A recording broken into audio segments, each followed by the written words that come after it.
All right, welcome to Color Theory. I'm so glad you're here. I know a lot of you are concerned about the curriculum. Let me assure you, we're going to get you through no problem. I'm one of the course directors, Peter Olson. That's my email, which is probably the best way to reach me if you need to get a hold of me. But we do have another way to reach your instructors, which is Slack. We have a course Slack channel, #course_CTH. And that is a surefire way to get an answer to questions you may have throughout the month. Keep that in mind. Make sure you join the Slack channel. It's really the fastest way to get an answer to a question and get some sort of response. You know, like I have it on my phone. I know the other instructors have it too. And so we're likely to see your message sooner than email. There are other instructors teaching color theory. Kira, I think, is not on this month, but Sabrina will be, Professor Wood, myself, I shaved the beard, Professor Penna, Professor Bro, and Hugo, Professor Gerard, who is a lab assistant, but also teaches GR1, no, DAT. So there's lots of people there to help you as we go through. No worries. What are you going to learn this month? Well, you're going to become proficient at the science of color theory. Yes, there's a little bit of science involved. The use of color in its cultural and psychological applications. We're going to talk about all that. You'll get an understanding of different color systems and color management. Become proficient at the use of color in a marketplace. We're going to have a real world kind of marketplace assignment. Understand image processing and image color management, and a little bit about print technology. We are going to be using these three applications: Photoshop, Illustrator, and InDesign. And I know many of you have concerns about InDesign. We are going to be using InDesign as a presentation tool, and we're going to provide you templates. So it's really a matter of understanding how to use the templates. You don't have to have a full, deep understanding of the whole application at this stage, but it is a crucial tool in the typical workflow of a designer. Photoshop's used for pushing pixels around and making photos look great. Illustrator for making illustrations and logos. And InDesign is where you really sort of pull it all together. It's a multi-page layout program. And like I said, we're going to provide you a template and some easy instructions on how to use it for your presentation. This is what the schedule looks like for the month. Now, there is one caveat, which I don't have in here, which is spring break. So if you see, the first week we're doing this hero portrait project, and then for the next 3 weeks we're going to be doing a brand identity process, which we'll go through in detail as that comes up. But if you just look at this week, here we are in a live session. This says everything's due Sunday, but spring break happens after Saturday.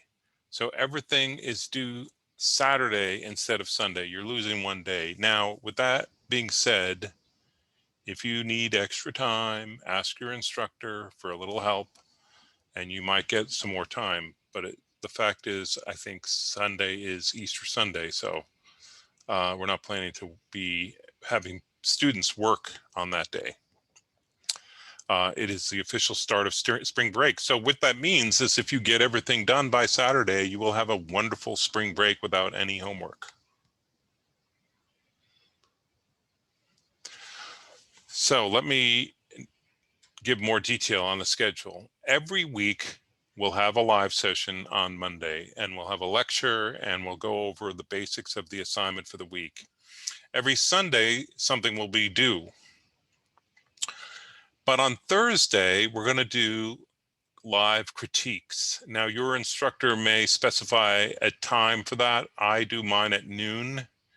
And what we want you to do is, for the discussion for the week, to post your work in progress. Work in progress means it's not done, it's not perfect. We understand that.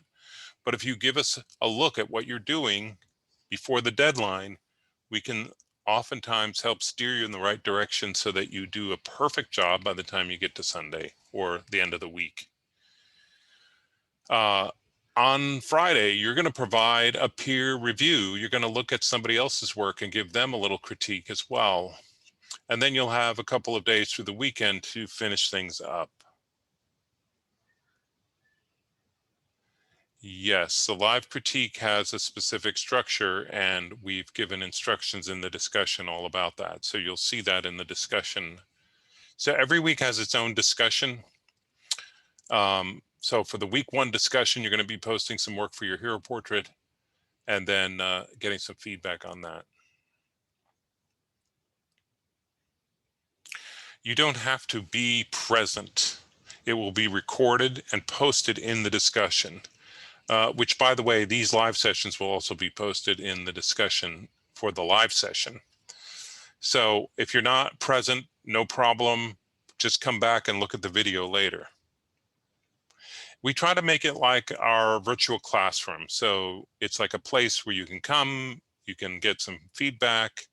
It's like you're pinning it up on the bulletin board and we're going over it and giving you some feedback.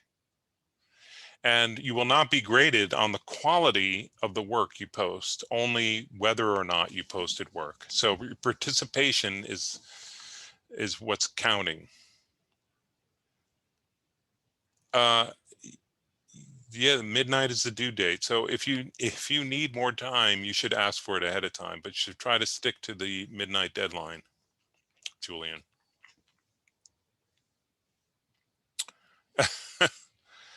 The time we've allotted enough time for you to get everything done, so that's the plan. All right, so enough housekeeping. Let's talk about color. Only those who love color are admitted to its beauty and immanent presence. It affords utility to all, but unveils its deeper mystery only to its devotees. This is a quote from Johannes Itten. He was a Swiss designer, member of the Bauhaus, and what you're looking at is one of his paintings. Let's break down this statement. So he says, color affords utility to all. How is color useful? What's the most useful way we apply color?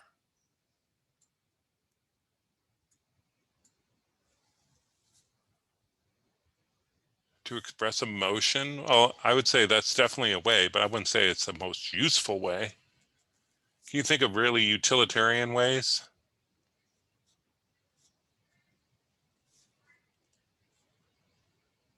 Signs, yeah, to get noticed, right? Stoplights are red. Ads, yeah, it's used in ads. It's used to draw attention in certain ways. We color code things to see through our eyeballs. Perhaps social constructs, I'm not sure. Are you a red? Are you a yellow? It's used to color code things, to tell us what flavor something is, to tell us, you know, red alert is different than a green alert, right? So everybody has some experience with color. Even when you're in kindergarten, you get, yeah, code blue. That's another good one. When you're in kindergarten, you get some finger paints. You mix together the yellow and the blue. It makes green. It's kind of amazing. And everyone has a sort of cursory knowledge of color, but you are going to be designers. So as a designer, you need to have a deeper understanding, a devotion to color. And I can say that this course will not teach you everything about color. It will become a lifelong lesson for you. And that's what I hope, is that you gain an interest and understanding of color so that you can become, as Itten calls it, a devotee. So hopefully by the time you're done with this course, you'll look at color differently. You'll start to look around at the world around you, how it's used in stores and movies and TV, how it's used in video games. Everywhere color is in nature, you'll start to notice color in a different way and become a devotee. And that's my purpose, is to get you on the path of learning about color, your own journey. We all see color, but how do we describe it? Talking about color is very important as a designer. If you think about it, color is the most effective tool in our toolkit as a designer. So for instance, type is very important for designers. So if you put type on a page, you make a statement, the viewer has to be able to read it. They have to be in a language that they understand. They read the words, they get an idea, it forms in their head, and you've communicated. How does color work? Well, it goes straight into us. We see it immediately. It's used to transcend words. We use it to describe our emotions. It's so powerful for humans. So I'm going to show you some colors, and I want you guys to tell me the first words that come into your head when you see these colors. So the first color is red. What comes to mind when you see red? Stop, anger, love, danger, bold, romance, food. Yes, food. My lectures will make you hungry. Love, yes. So interesting. So love, romance, and also anger and danger, heat,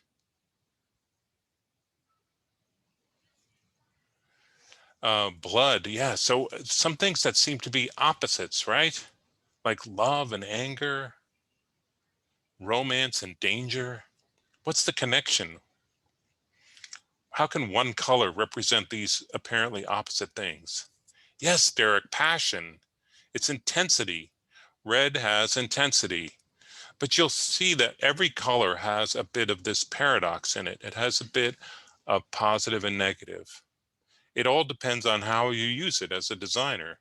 Red is used, it's associated with fire, blood, sex, passion, love, energy, enthusiasm, heat, can be aggression, anger.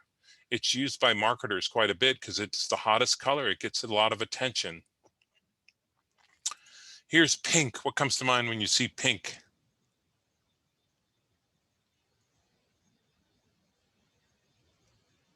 Sweets, love, pretty, girly, Valentine, happiness. Yes, it can be very soft and sultry. It can be associated with femininity, but it can also be kind of sultry. It's not always been associated with femininity, and there's a bit of a backlash to that because women are more than one color, right? Yeah, there's a retro feeling, Crystal, to that.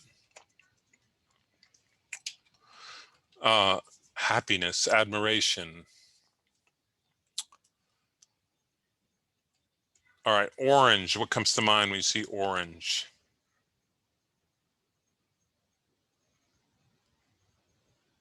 The fruit, yeah, there's orange fruit.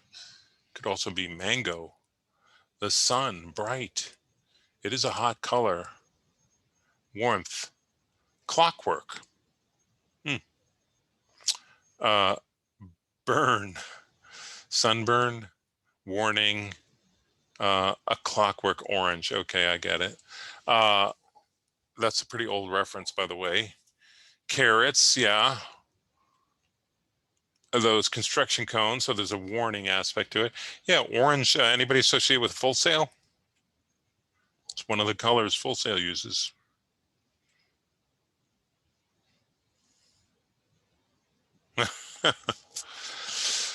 Yeah, orange. It's hot, considered a hot color. It's autumn, citrus, Florida. Yeah, creativity, which is Full Sail, invigorating, uniqueness, but it can also be tacky, crassness, trendiness, loud, fall vibes, Crystal, right? All right, yellow. What comes to mind when you see yellow? Happy, sunflower, sunshine, sunshine and happiness. Ebony says caution. Yeah, so flowers, happy, fun field of flowers, or warning. If you see a snake that has yellow stripes, that's not good in the field of flowers. Again, there's a bit of paradox there. There's two things in one. It depends on how you use the colors. So yellow emulates sunshine, light, and warmth. It's identified with imagination, enlightenment. It's associated with sunshine, wisdom, optimism, but also jealousy, cowardice, deceit, and caution. All right, next up is blue. The sky, sadness, feeling blue. Everyone's sad. It's a sad April. Ice, depression, the blues. Sky, water. It can be very calming, the ocean, the sky, water, but it can also be depressing. It could be very corporate. It could be true blue, patriotic, relaxing a little bit. Yeah. Again, it depends on how you use it. So blue is used a lot by financial institutions. Sub-zero, yeah. Sky, sea, water, coolness, but also depression, coldness, detachment. Yeah, all those things. All right. Green. What comes to mind when you see green? Veggies, money, number one answer. Mr. Yuck. Grass, envy. You guys are totally picking up on it. Yeah, green can be healthy, green, beautiful growth, the earth. It can also be toxic waste, acid, radioactivity. If you're eating green, you're healthy. If you're feeling green, you're sick. Yes, so green has a lot of variety. It could be different things depending on how you use it and what color green you're actually using. Fertility, money, growth, healing, success, but also greed, envy, nausea, poison, corrosion. Yes, opposite ends of the spectrum. All right. Color is also about physics, and you need to understand a little bit about how your eyes work so that you get a grip on the limitations of your eyes and how to overcome those. The human eye, just in case you didn't know, gets light through the front, through the iris. This lens here sort of focuses it on the back of the eye, which is known as the fovea, and that's where we see everything. The sensing nerves there are two kinds of nerves. There's cones and rods. The rods help you see in the dark, and they're enhanced by vitamin K. So if you eat a lot of kale and leafy greens, you can see in the dark better. The cones come in three kinds: red, green, and blue, and they help us sense all the color that we see in the world. Your brain sort of puts together the input from these three different kinds of cells and compiles it into an image. And that's how you see. Some people have a condition known as color blindness. There's different kinds of color blindness. Some people cannot see color clearly. Some people can't see different kinds of color. Some people can't see either red, green, or blue, yellow. Some people see less color than others. It's important to understand this because, for instance, if you're designing things for the general public, you might have to accommodate people who cannot see color, and that's something to know about.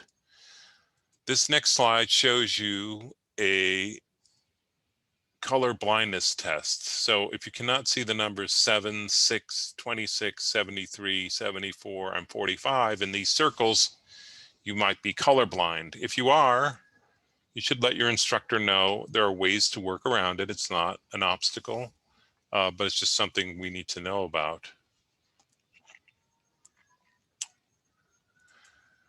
There's also a condition known as tetrachromacy, and this is a theory more or less that while most humans have 3 color receptors in their eyes, in the animal kingdom there's a huge variety. Dogs, for instance, have only 2 cones, and rock shrimp, which are these coastal shrimp, have 13 cones in their eyes. They can see many more colors than us. There's a theory that some humans have 4 cones. It would only be women, because that's the way the chromosomes work. And the story I heard on this, the researcher was talking to a woman who he believed to be a tetrachromat. And they looked at the blue, beautiful September blue sky, and he said, "Do you see the blue sky?" And she said, "Yeah, I also see pink." Well, she's using the word pink to describe a color that she can see that none of us can see. That's apparent there. It's kind of freaky when you think about it. The words give meaning, give solidity to things. So being able to talk about color is an important thing, and having that shared experience. Yes, Crystal, it does make you wonder about what we cannot see that's out there all around us. We're going to talk more about that later. Stare at the white dot here in this flag, and I'll tell you what's happening to your eyes. So as human beings, one of our greatest characteristics is our ability to adapt to our surroundings. So, for instance, if you go from bright sunlight into a dark room, at first you cannot see very well, but your eyes adjust. They adjust to the surroundings, and then you can see fine. If you go back out into the bright sunlight, again, your eyes have to adjust to the lighting situation. But your eyes also adjust to color. And so when you stare at one color for a long time, in this case, about a minute, your eyes try to normalize that color. And when it's removed suddenly, you see the opposite color. So where there was black, you see white. Where there was green, you see red. So do you see the flag?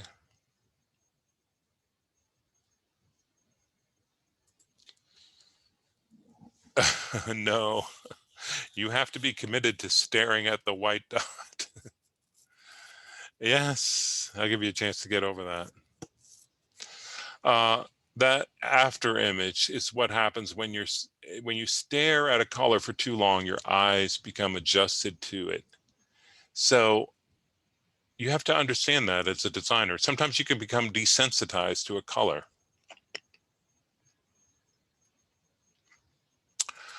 Um, there's lots of ways to describe color. There's lots of systems to describe color. Scientists have worked on color. It's a combination of science and art, which is really cool when I think about color. We have the visual spectrum. This is a key concept. There it is. This is the electromagnetic waves that we can see as humans. It goes from red to violet. And here it is, red, orange, yellow, green, blue, indigo, violet. There it is. That's the spectrum. All right, what's on the other end down here on the left that you can't see? But you can feel it. Yes, Franchi, infrared. Correct. 50 points for Hufflepuff. Infrared, you can't see it, but you feel it when you go out in the sunlight and you feel the sun's warmth hitting your skin. That's infrared light hitting you. It has both positive and negative effects. It's kind of good that we can't see it. I think the world would be very confusing during the day. What's on the other end that you can't see? Ultraviolet, Franchi again, racking up the points. Yeah, ultraviolet you can't see, but if you use a black light, you can sort of start to see it a little bit. This word spectrum, by the way, was invented by our friend Isaac Newton. Newton was a college student at Oxford when they had the plague. They had the plague in Europe and they sent everyone home. And while he was at home, he developed the laws of gravitation, which allow us to put satellites in orbit so that you can have a cell phone that works. Thank you, Sir Isaac. He also did experiments with light. He put a prism in his window shade and he speculated that the white light was being broken into its component parts, which he called the spectrum. He invented that word. He was actually correct for reasons he couldn't possibly have known, because the photons, which are both waves and particles, slow down at different rates and create these wavelengths that you can visibly see the different wavelengths of light. Kind of incredible when you think about it. Other color scientists include Louis Prang, who invented the Christmas card, by the way, and he wrote a book called The Theory of Colors, which popularized red, yellow, and blue primaries. Ostwald was another scientist. This was his color wheel, which is black at the bottom, white at the top, and all the colors around the outside. And then we have the Bauhaus, which used red, yellow, and blue primaries. This is a painting by Piet Mondrian, who hated green, had no green in his studio. And that brings us back to Johannes Itten, who gave us the quote at the beginning of lecture. He was a member of the Bauhaus, Swiss designer, believed in color chords, sort of palettes that work together, and wrote a book called The Elements of Color. One of his students was Joseph Albers. Albers believed color is relative, that color, oh, why did he hate green? Because he loved primary colors. They had this purist idea of the Bauhaus, you know, like make everything as simple as possible, keep all the secondary colors out of the studio. Albers said that color looks different based on what's next to it. So he did many paintings like this. He was part of the minimalist movement in the 50s and 60s. And he did these paintings where he'd note on the back, on the canvas, like what mixture of paint he used. It's more like science and art. You see two different greens, but actually the same green based on the surround. All right, so if you've seen this before, this what looks like a Rubik's Cube sort of. This square here, this kind of yellowy square here, and this brown square right here, they are the same color. You don't believe me, do you? You want me to prove it? You refuse to believe that. All right, here you go. So there's that color. See, it matches. And there's that color. There it matches. Now, I'm just going to remove the background. They're the same. Yes. So what's happening there? What is making that seem so different when they're actually the same color? I'll do it again. So there's that one, a match. There's that one. It's a match. Remove the background image and you see them. They're the same. What's happening is your brain is filling in the story. It's saying, this color is in shadow. I can see it. And so it must be brighter than it appears. It is like the blue dress. And this color is in bright light. And so it must be brown as it appears. So your brain just sort of plays tricks on you. Yes, but here's the thing. As a designer, you're the trickster. You're the one who's going to make this happen. You can manipulate color and the surrounding colors to make it appear the way you want. That's fun. Most fun of color theory. Color structure, we're going to learn all about this. So all these numbers here look very confusing, but by the time we're done with this course, you'll create something just like this. This is the graphic standards for the YMCA. And these specs for this color palette, you're going to do something just like that in week 3.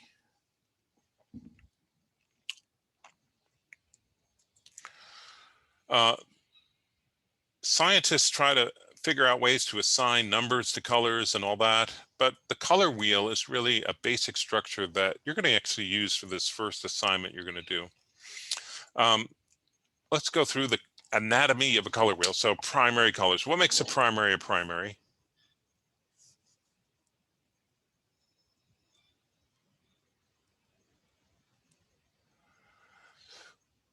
Primary colors cannot be made by other colors, right? But if you mix two primaries together, You get a secondary color. These are the secondary colors, violet, orange, and green. If you mix primaries and secondaries together, you get tertiary colors, and thereby we have a 12-step color wheel. If you looked at it like a family tree, there's the grandparents, the parents, and all the grandkids. Oh boy, sorry about this. Little glitch here.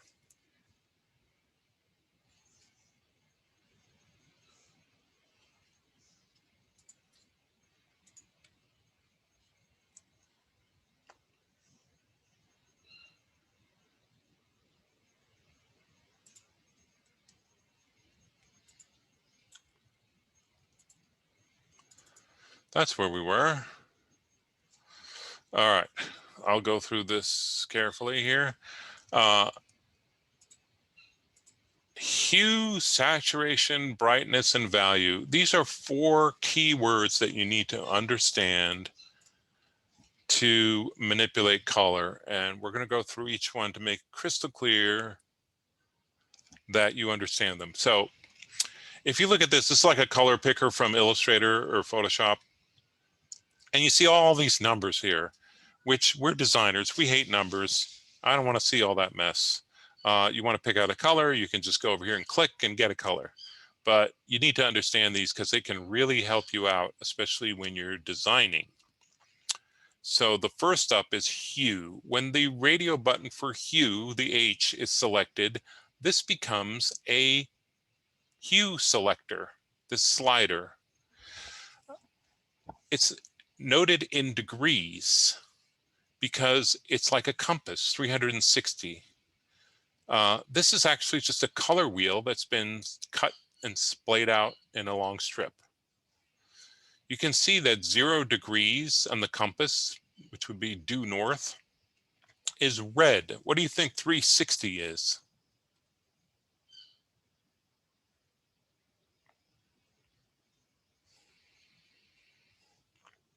Also red. Yes, you guys are right.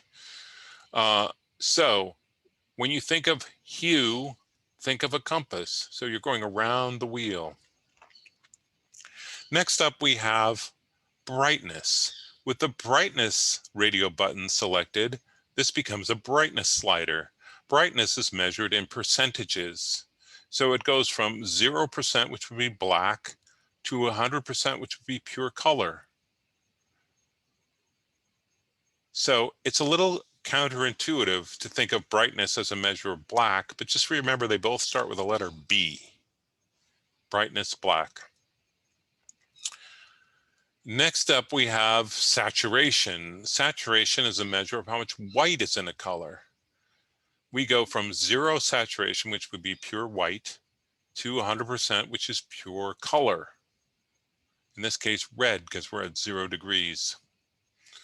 So with these 3 kind of levers, you can change colors really readily. You can figure out, I want a certain hue, but I want it darker, so I'm going to add some black, or I'm going to add some white to desaturate it. And then we have value. Value is a measure of dark and light independent of the hue. So 2 hues can have the same value. Orange is kind of a medium value, and yellow is kind of a light value, just in their pure states. Purple is kind of a dark value. So it's often helpful to sort of think of value separately from color. Next up, we're going to talk about Pantone. Now, this is going to come into play later on a little more, but I'm going to introduce you to Pantone right now. Pantone makes these color matching systems, which are used by designers kind of universally. They make these books with these printed chips, and each color swatch has a number associated with it. So it's really easy to identify a color to somebody who's not in the room. So if you call a printer in another city and you say, I want 186 red, he can flip open his Pantone book and see exactly what color you're talking about. I'm going to show you a short video about Pantone that you will hopefully find educational, and this will come into play later on a little more. We sit in a really unique vantage point. We're touching so many different industries, whether it's graphic design, fashion, interiors, cosmetics, industrial design. We're able to really look at that broad array of color trends and preferences and bring them into the new systems that we launch here. The first time I heard of Pantone was when I was designing for print, and I discovered how I needed these little paper chips to do anything. Pantone gives color form. It gives shape, system, organization to color. And we all need color for everything. Color is infinite. You can always split the difference between two colors. In the development of the Pantone Plus series, our color engineers picked out points within color space for us to create a new color. We inputted that point into the formulation system and developed a specific recipe. Once we have this ink recipe, our ink technicians turn it into an ink, turn it into a print, and from that point on, the birth of a new color exists. Sometimes we're looking at color ranges that exist, and we're just getting a little more complex. Other times we're adding brand new color categories like the neons, the pastels, and the new colored metallics.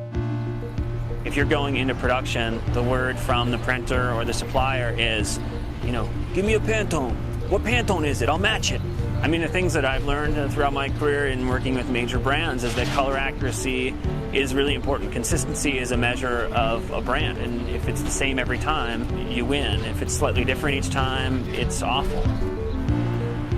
This is the Pantone press room. Two printing presses that drive the manufacture of all Pantone publications. This press is the manufacturing key to Pantone. This press allows us to print 28 colors in one impression through the press. There is no other printing press in the world that can do this. We have a very unique place in the ecosystem that is color design.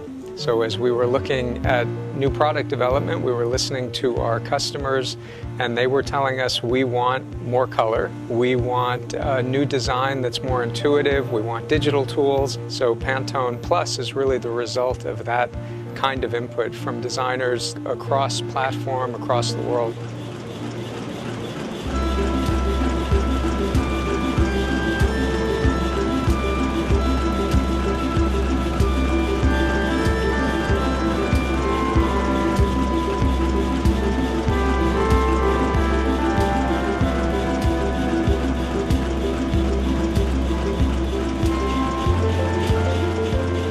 The 224 new colors were added, and the digital solutions that we've married up with them allow them to be used in current workflows. The Pantone Color Manager is software that we'll be releasing with Pantone Plus. It is a digital representation of all of our fan decks, and it allows a designer or anyone working with Pantone colors to be able to push those digital values into all of their design applications.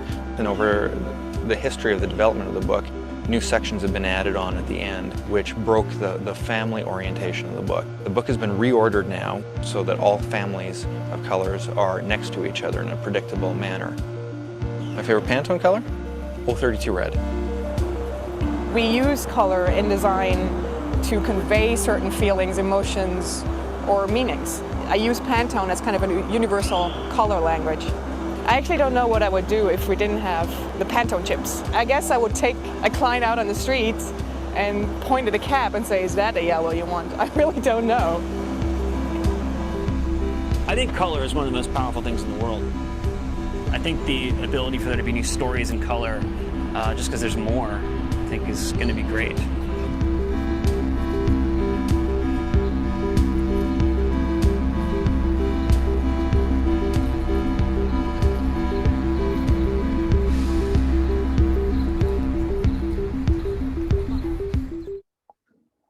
Okay, so that's a little overview of Pantone given to you by Pantone themselves.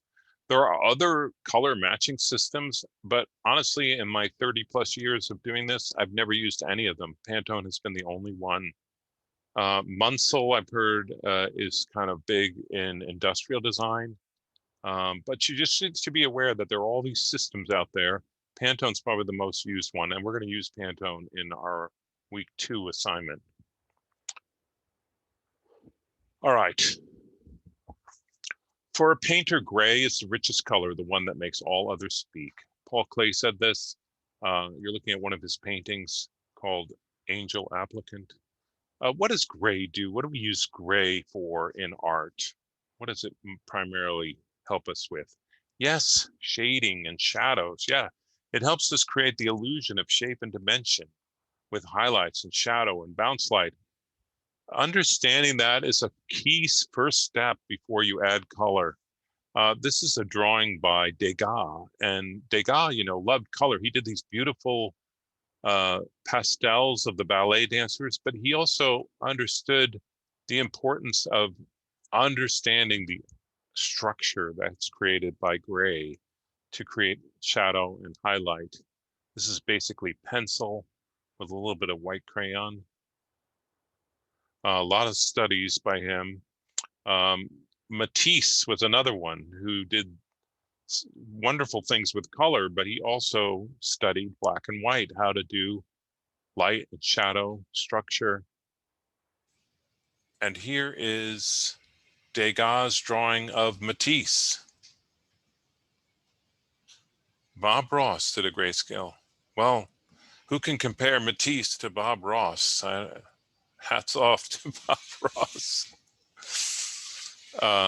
So for this first week's assignment, we are going to do a hero portrait. You are going to figure out who is your hero and complete this project. This is incorrect. This is now 4 tasks. You have to figure out who your hero is, and you're going to do a portrait of them, starting off in grayscale. It could be any person, living or dead, but it cannot be a fictional character, and you cannot do yourself as a hero. And no pets. I don't believe I have to say that, but do a person, and we're going to go over the specifics of what you need to do. The first thing you need to do is create it as a grayscale piece of art. Oops.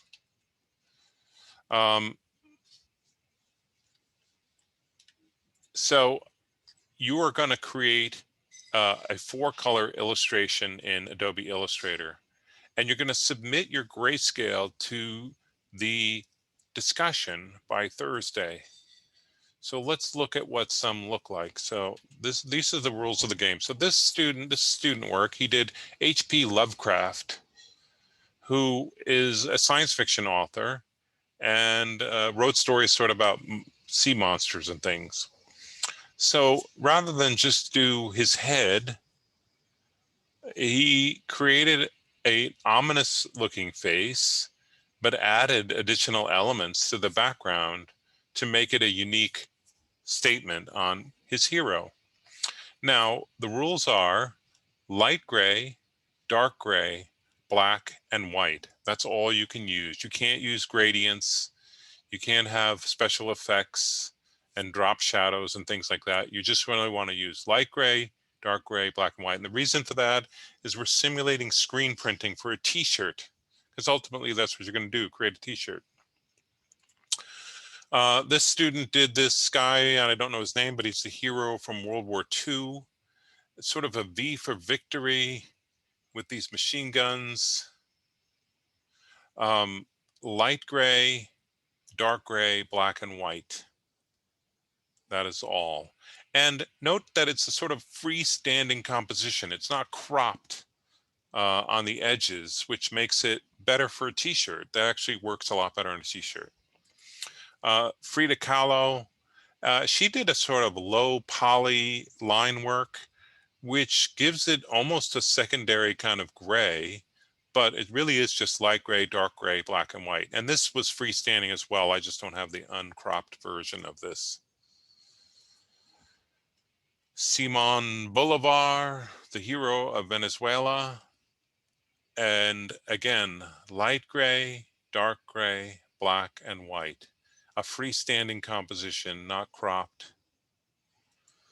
Nelson Mandela with a map of Africa. You can use a couple of words if you want. What we're looking for is some sort of unique statement. This guy, Kenneth, I think his name is Kenneth something, and he has a show called Top Gear. So there's a racing flag and a bit of a gear.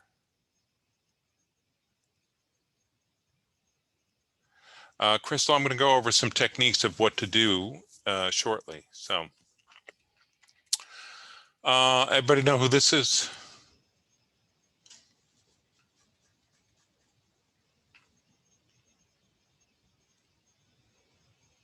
Howie Mandel. Patrick Stewart, yes. It's Patrick Stewart. I'm surprised you're not all saying Dr. X, Dr. Xavier. Yeah, this is a pretty good portrait of him, but it doesn't really make a statement. There's just some bars in the background. There's not much of a concept. It's just sort of a floating head. Captain Kirk. That would be William Shatner. Different guy. What a class. All right, so what you're going to do is create this grayscale portrait. You're going to post that to the discussion by Thursday, at which point you will get a work in progress critique. Then you're going to take it and create 6 color relationships: monochromatic, complementary, split complementary, double complementary, analogous, and triadic from that original grayscale. I am not going to go through all the color relationships just now, but in the assignment, let's go over there. So here it is, the hero portrait. Click on that. This important note, there used to be color separations. I've taken that out of the assignment. It's not really helpful. So just if you see it, don't get confused. There are 4 tasks that you're going to do, starting off with creating your grayscale portrait. What you want to do is download this HP presentation, Hero Portrait Presentation folder. And when you click on that, it's going to ask you to save it. You will save it in your, this in your color theory folder. So I'm going to say, okay, I'm actually saving on my desktop. Don't you do that. Keep yourself organized. It's going to come into play later. Once you get it downloaded, you're going to unzip it. When you open this folder, you'll see it's got a bunch of different things in here. This HP presentation 16:9 2021 InDesign template is how you're going to present your work. But your starting point is the original grayscale, and that's an Illustrator template file. That is where you're going to create your artwork. Now you'll see this color relationships folder has nothing in it. That's because you have to create those and fill it. This folder called links is linked to the InDesign template. So when if you don't want to move these around once you get everything downloaded, put it in one place and keep it there.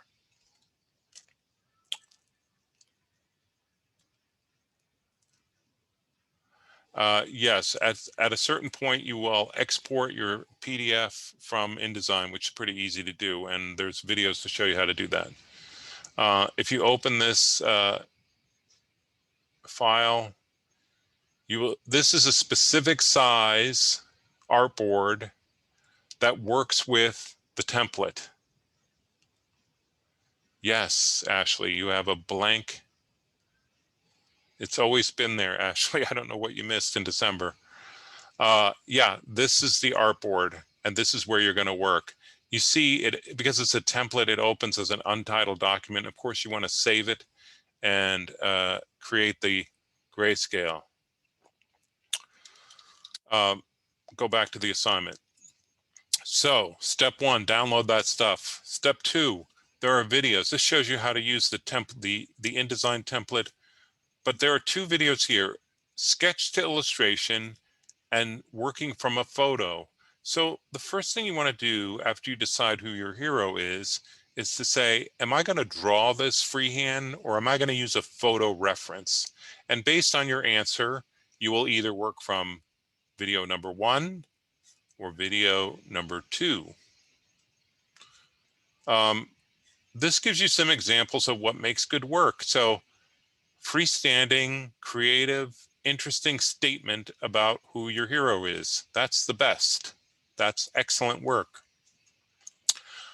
A just straight up portrait with some bad cropping and poor craftsmanship doesn't really cut it. And then if you just take a photo and digitize it, or you don't really understand how to use light and shadow, that's considered poor work. Effort goes a long way. Now I know some of you say, well, I'm not good at drawing. No worries. Watch this video. It'll give you some great tips on how to work around that. The key thing is to have some sort of concept idea for your portrait, not just a straight up head floating in space.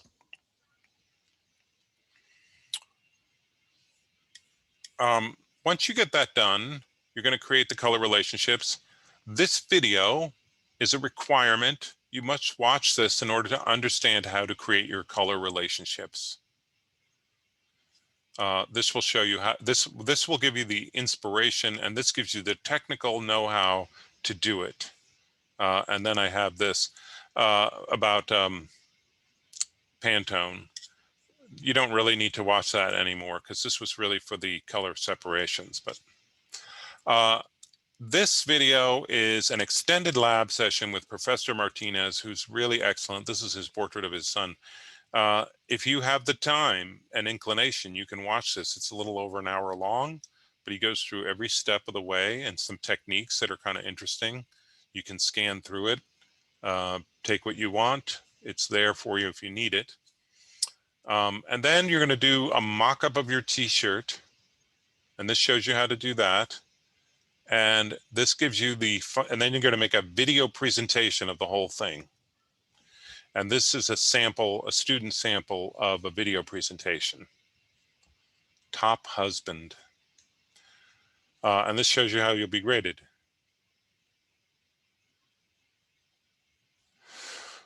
You want to see some more examples? Yes, you do, I'm sure. All right, this is Andrew Munns. He did his father, who was in the military.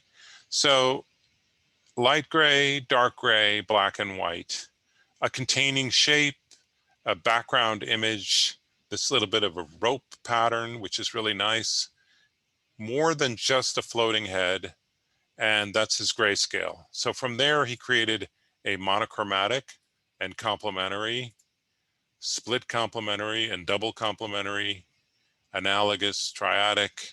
This was his final one. You're not doing that. And then final t-shirt mock-up. Let me show you a little different one. All right, this one is Eleanor Roosevelt.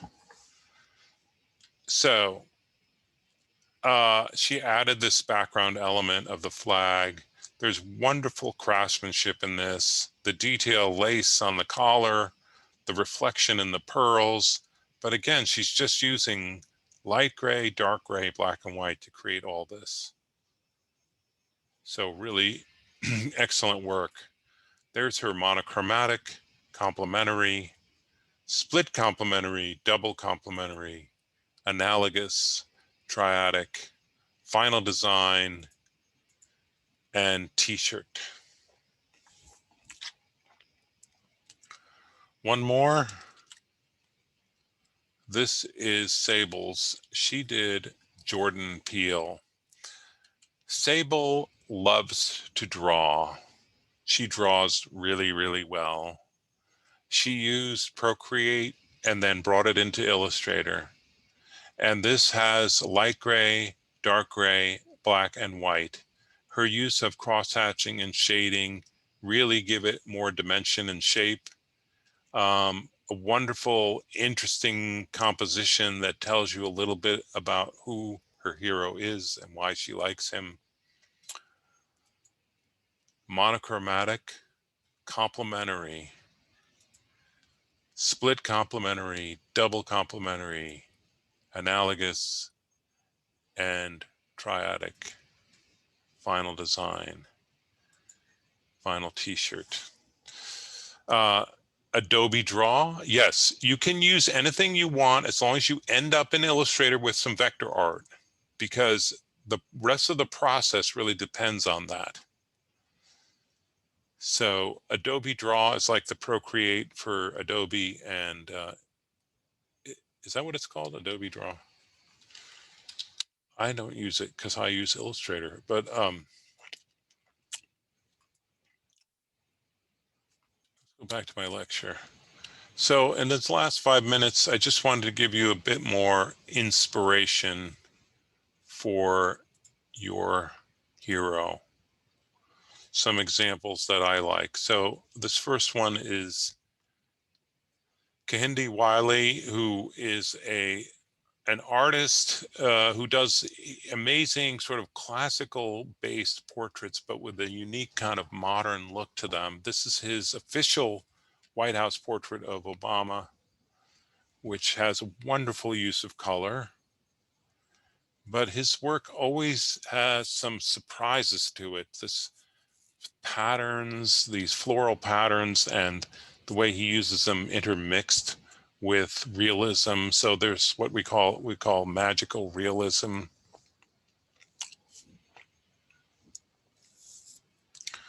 And the use of color in the surprising ways that really kind of get your attention. What do you guys think?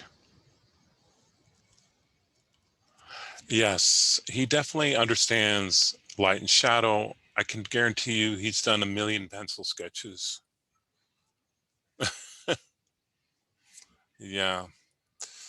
Here's another one. This is Kadir Nelson, and he's an illustrator I really admire. Won a bunch of awards. He does a lot of stuff for the New Yorker. This is his painting called The Centennial, which is in Centennial. It's commemorating the 100th anniversary of the Negro Baseball League. And it's not any particular person, sort of a representative person, but look at this beautiful blue sky. It's got this sort of modeled painterly effect that gives it some realism, some depth. The bounce light on his knuckles and wrists reflect that blue light. There's a touch of blue light in the reflections, but really compelling portrait, wonderful composition as well. This one, Martin Luther King, and this kind of amazing combination of who is your hero and why, you know, in one portrait.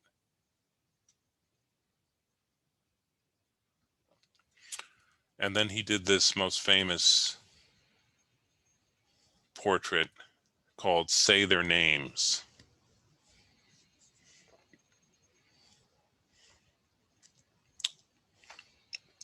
So concept, there's a concept there. It's not just a floating head. Yes, powerful work. I love this painting called After the Storm. You can see the highlights in everybody's eyes sort of glowing all in the same direction. The clearing skies, great composition, terrific use of color.